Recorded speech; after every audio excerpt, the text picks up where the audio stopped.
and it's flush. Short tip back and Weaver got it. Yes! Team to shoot. Pull back, step back three. Bottom! The handoff.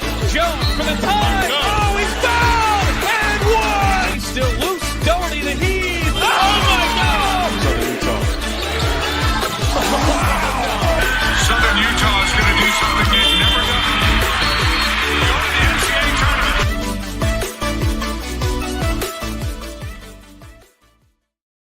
Episode of the Straight Out of, I shouldn't say Straight Out of WAC podcast. We're at WAC Wager. We are on live stream. We are about WAC Wager. I need to fix my intros. I am sorry. I'm a one-man show, so I'm doing that while I'm doing my full-time job, side hustles, everything else. Getting ready for a trip to Texas this week. I leave tonight, going to Sam Houston at Utah Valley on Thursday. Utah Valley at Sam Houston on Thursday. Johnson Coliseum in Huntsville. Going to go see my good friends, the Bearcats, and the Wolverines take, center court of the WAC Conference USA Challenge. Going to UT Arlington women's basketball game on Friday. UT Arlington men's basketball game on Saturday. Maybe catch a Dallas Cowboys game against the Giants at AT&T Stadium on Sunday. And then going to Natchitoches, I hope I say that right, to check out SFA against Northwestern State. SFA men against Northwestern State, maybe in a revenge game, considering what Northwestern State did to SFA last year in Nacogdoches. So let's get to it. It was a good first episode of WAC Wager on Monday. I was kind of spot on. I believe I was 6-2 overall from what I advised. The first half under 60.5 between Charlotte and Virginia. We lost that because Virginia hit a buzzer beater to send it to 62, I believe it was 62 or 63. It was spot on. I was on it. And then they hit a buzzer beater. So bad beat there. UT Arlington, told you just pick them, money line, period. KT Turner's guys got it done. They were done by double digits in the second half. Dejuan Gordon, big time game, 24 points in his UT Arlington debut. Congrats to KT Turner on getting that win in his first game as head coach. They play UT Tyler on Saturday, so they should be 2-0 going into Sunday, going into the weekend. ACU, told you, plus 10.5. No sweat there. They led basically the entire game, 37-plus minutes. Won it outright. Told you to sprinkle some on the money line. The over didn't hit. There was more of a defensive battle, so we saw that Brett Tanner's guys can get it done on the big stage. GCU, minus 16.5. No sweat. Ty Grant Foster goes for 30. Not a problem at all. He's that dude. So, anyways, Southern Utah plus 2. I said that some sportsbooks had them plus 3. They had a chance to win it outright, but a foul with 0.9 seconds sent CSU Bakersfield to the free throw line, knocked them both down. Final was 73-72. They hit the over as well. Parsifala, Braden Housley having big nights for Rob Jeter in his first game as Southern Utah head coach. Just a tough break to lose that ball game after coming all the way back to take the lead late at the Accardo Center in Bakersfield. So good first night of the season in terms of betting advice. I do know what I'm talking about when it comes to WAC hoops. Been around this league for quite a while now, so just trying to help you out. That's all. So tonight we got two games. Two teams in their season openers that didn't play on Monday night. Utah Tech, they're at Santa Clara. Seattle U, host Prairie View and A&M. We will talk about Utah Tech first. The Trailblazers have 10 new players. Santa Clara has 8 new players. Utah Tech has 1.5 returning starters. I say half because Noah Gonzalez started some games last year. Tanner Christensen started almost every game when he was healthy. So John Judkins has a ton to replace. Herb Sundek, same thing. He's replacing all 5 starters for the Broncos. So this is going to be an interesting game. The line right now for ESPN Bet is 13.5. Santa Clara is favored by 13.5 points. I don't know that I would touch that line because we don't know what we're going to get. We don't know what we're going to see. 18 newcomers between the two teams. Utah Tech could hang around. Santa Clara could blow this out of the water. I'm not going to touch it. I will touch the over-under.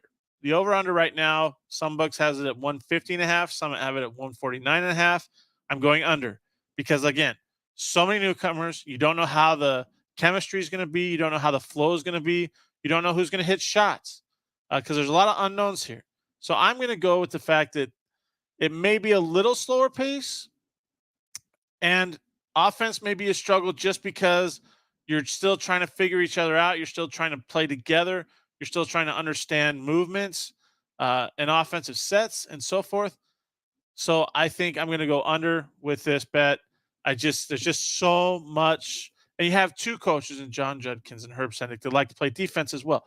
So they're veterans.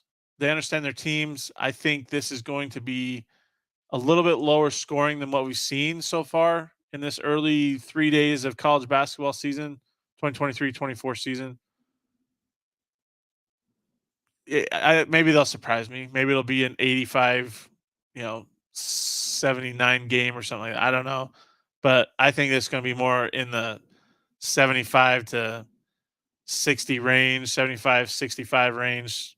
So I think they're going to hit the under. I think it's going to be a no sweat bet. So I would take the under in this ball game. Keep an eye on Jalen Searles, Utah Tech forward, 6'8", long, athletic, quick. There was a dunk that I was sent from their exhibition game where he literally jumped over a guy. So keep an eye on him. JUCO transfer for John Judkins and his crew. Eric Demings from DeSoto, Texas, with Duncanville High School, led them to a USA Today national championship last year. He will most likely be the starting point guard for the Trailblazers. So take that for what it's worth. But I'm going to go with the under still. I still just don't think there's going to be enough offense in this ballgame. Let's go to the Pacific Northwest, where I think it's going to be the exact opposite in terms of the Seattle U Redhawks. Cam Tyson's back, averaged 18.8 points per game last season for the Redhawks. One of the leading scorers in the WAC.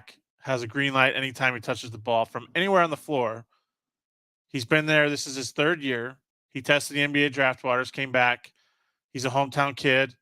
They've brought in Creighton transfer John Christophilus, who was injured last year. Another hometown kid that they're expecting big things from. Alex Schumacher's back for a second year running the Red Hawk offense. He was really good stepping in to fill the shoes of Darian Trammell, who ended up at San Diego State last year. But he was very efficient, and he's going to be counted on even more to score in 2023-24. Chris Victor brings back almost everybody. They only lost Riley Grigsby. They only lost Umeko Denny. So those two guys are gone. They were really glue guys, key guys. But, I mean, it's just a team that's full of veterans, full of guys that have been there for multiple years, guys that know each other, guys that know how to play, guys that can shoot the basketball, guys that can finish. Brandon Chatfield, they're expecting big things from him in year 3. Kobe Williamson's back for another. It feels like that guy's been around forever too. So Victor Rakovic, Vaz Panja, they're all healthy. They're all ready to go. Matthew Levis, he got on scholarship this year. He's going to play some more minutes. Paris Dawson, Shea Riley. As you can see, I really like the Seattle U Red Hawk team. The last time they hosted Prairie View A&M was in 2018. They won by 34 points. Okay, nothing against Prairie View, but I don't think it's going to be close tonight. Seattle U minus 15.5 is my best bet of the night.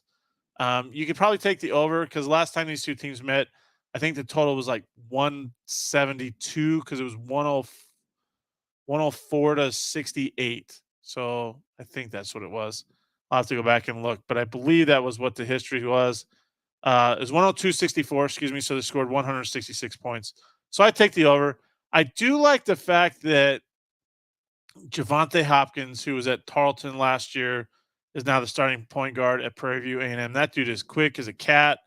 He has some surprising athleticism. I know he threw down a dunk at Baylor last year, two-handed dunk off 2 feet. So he might be a player, but I just think that this season opener, Red Hawks want to make a statement. They don't schedule Prairie View A&M because they want some overtime thriller. Chris Victor's guys will be locked in. They're ready to go. They know that they're not getting talked about enough.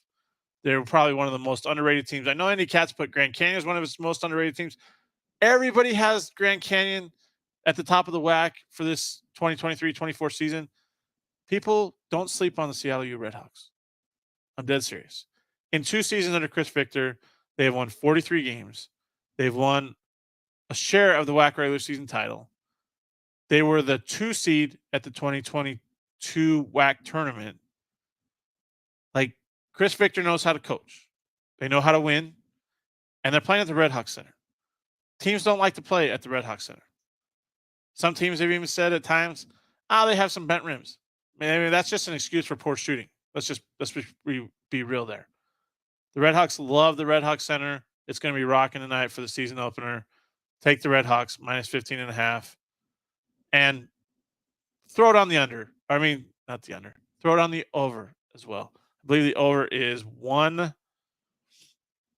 I had it here. It is 140.5 right now on some of the books. So take the over. Watch the Red Hawks shoot the lights out. They also shoot free throws really good. They lost Grigsby and Emeko Denny were 2 of their, for lack of a better word, worst free throw shooters on the team. So they lose those 2 guys. They got guys who can knock them down. They play with a passion up there that a lot of teams aren't ready for. Prairie View A&M has to take that long trip to the Pacific Northwest for a late game, late tip. Take the Red Hawks. That's my best bet. Minus 15.5. Cam Tyson goes off. Alex Schumacher goes for 17 and 9 assists.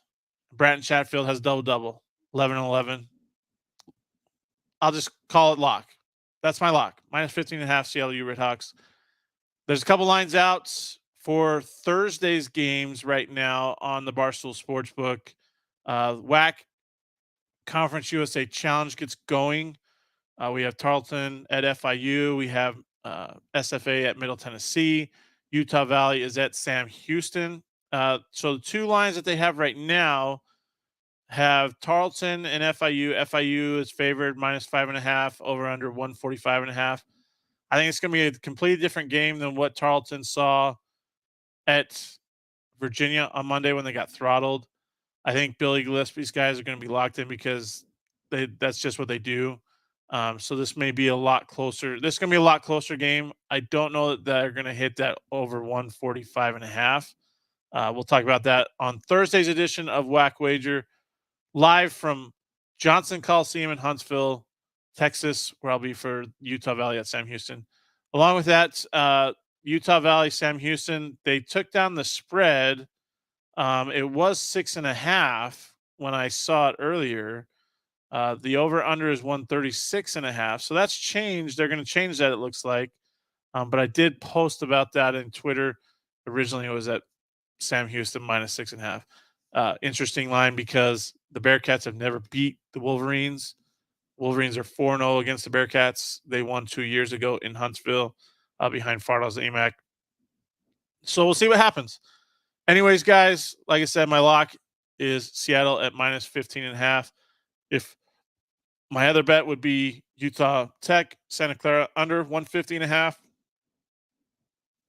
I won't touch the line for Utah Tech and Santa Clara just because we just don't know what we're going to get between those 2 teams. Anyways, in terms of who's going to be the aggressor, who's going to take the lead and so forth, points-wise, I just don't think there's going to be a ton because you're breaking in 18 new players combined between the 2 teams. So anyways, enjoy. Thanks for listening, chiming in on WAC Wager, and we'll see you next time. We'll see you Thursday again from Johnson Coliseum in Huntsville, Texas. Everybody enjoy your WAC Wednesday.